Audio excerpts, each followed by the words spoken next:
Қазақстанның інжу маржаны, іле Алатауы. Бұл тек табиғаттың сұлу көрінісі ғана емес.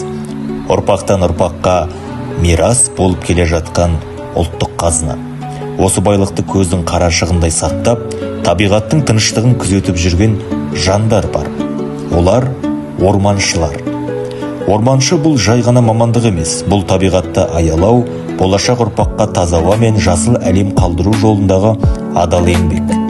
Олар өз ісіне жан тәнімен берілген, ел ертеңіне зор жауапкершілікпен қарайтын азаматтар.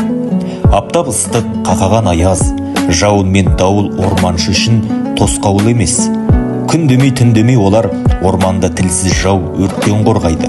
Әрбір ағаштың, әрбір бұтаның өмірі үшін күреседі. Табиғатпен үндес тірлік олардың өмір салты. Жаңбырға да желге де қарамай жыл сайын мыңдаған көшет отырғызады. Бұл жай ғана жұмыс емес, бұл болашақ үшін жасалған шынайы еңбек, ертеңге қалатын аманат.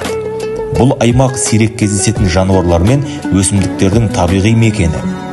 Қар барысы, Тянь-Шаньның шыршасы, Алатау гүлдері барлығы орманшының қамқорлығында. Бүгінгі бейбіт аспан мен жайқалған жасыл орман орманшылардың көзге көрінбейтін, бірақ аса маңызды еңбегінің нәтижесі.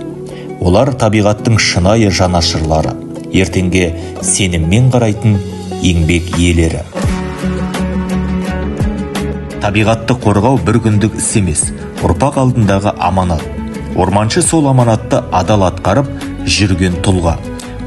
Олардың ерен еңбегімен іле Алатауы жайқалып тұр. Ал келешек ұрпақ таза ауа мен жасыл орманның игілігін көреді. Табиғатты аялау, болашаққа қызмет ету.